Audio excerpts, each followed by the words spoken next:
et nous allons parler du fonds que vous gérez. Donc le fonds, vous êtes donc Romain Baucher, donc directeur des gestions actions chez Amundi, le fonds Amundi Action Europe. Alors présentez-nous ce fonds.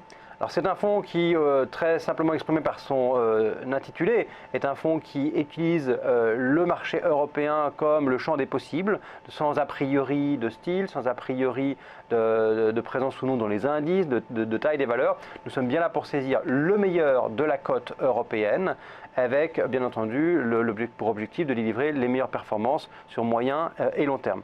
Donc c'est bien une approche opportuniste qui est développée, mais une approche de conviction sur ce fonds. Quelle est la stratégie de gestion que vous allez élaborer dans le fonds Amundi Action Europe?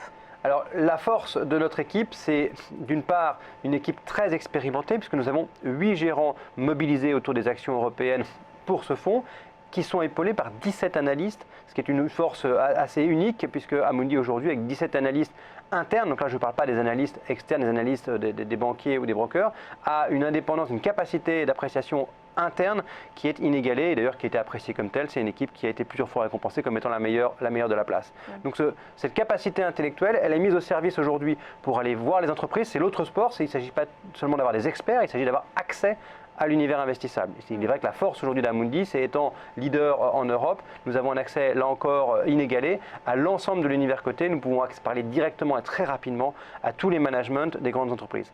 Et c'est ce travail qui va permettre d'exploiter pleinement l'univers européen pour n'en tirer que le meilleur, puisqu'à la fin, sur des milliers de rendez-vous, nous n'extrayons et nous ne retenons que quelques dizaines de valeurs. Vous avez que donc une dizaine donc, de valeurs. Quelques dizaines, c'est-à-dire qu'à la fin, nous sommes plutôt autour de 60 titres, mais après des centaines, si ce n'est des milliers de rendez-vous pris avec des dirigeants, des directeurs financiers, des visites sur site. Donc on a bien compris, en effet, donc vous allez choisir valeur par valeur.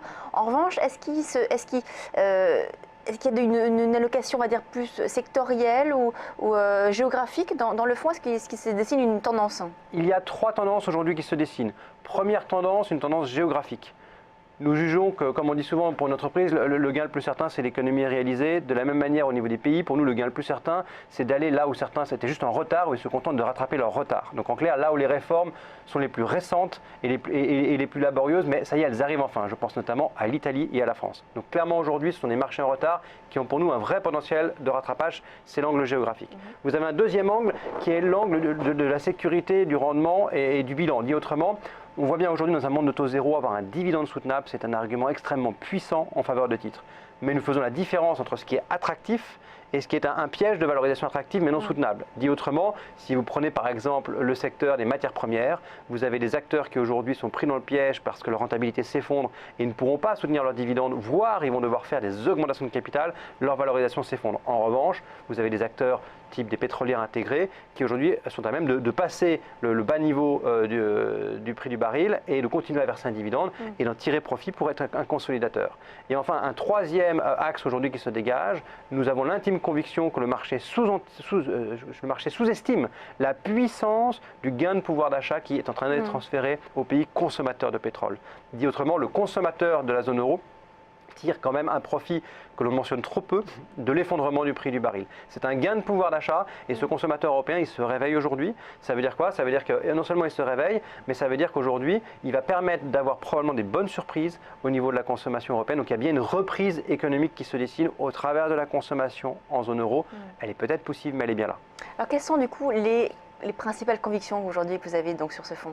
Alors nous avons toujours aujourd'hui des titres qui bénéficient pleinement de cet environnement de taux bas, donc des titres à dividendes significatifs et soutenables, des titres qui bénéficient d'un dollar qui reste plutôt fort. Donc pour vous donner une illustration, il est vrai que des valeurs comme des valeurs aéronautiques, aujourd'hui Airbus, pour ne pas la citer, est présent depuis très longtemps dans notre portefeuille et nous avons la satisfaction de voir qu'aujourd'hui c'est la plus forte performance du CAC 40. Ce sont des titres qui, bien entendu, ne sont pas achetés uniquement pour tabler ou pour spéculer sur ce que pourrait être le niveau de l'euro-dollar. J'ai envie de dire, c'est la cerise sur le gâteau. Nous apprécions la stratégie de l'entreprise, son rôle de leader, ses gains de part de marché et cerise sur le gâteau, un environnement du marché d'échange de plus en plus favorable, car bien entendu, c'est un énorme cadeau pour des groupes européens exportateurs comme ça, qui sont en compétition avec des acteurs de la zone dollar, d'avoir un euro plus faible contre dollar. Merci beaucoup Romain Baucher, donc le directeur des gestions actions chez Amundi, pour nous avoir présenté donc ce fonds Amundi Action Europe. On passe à la suite de Direct Marché.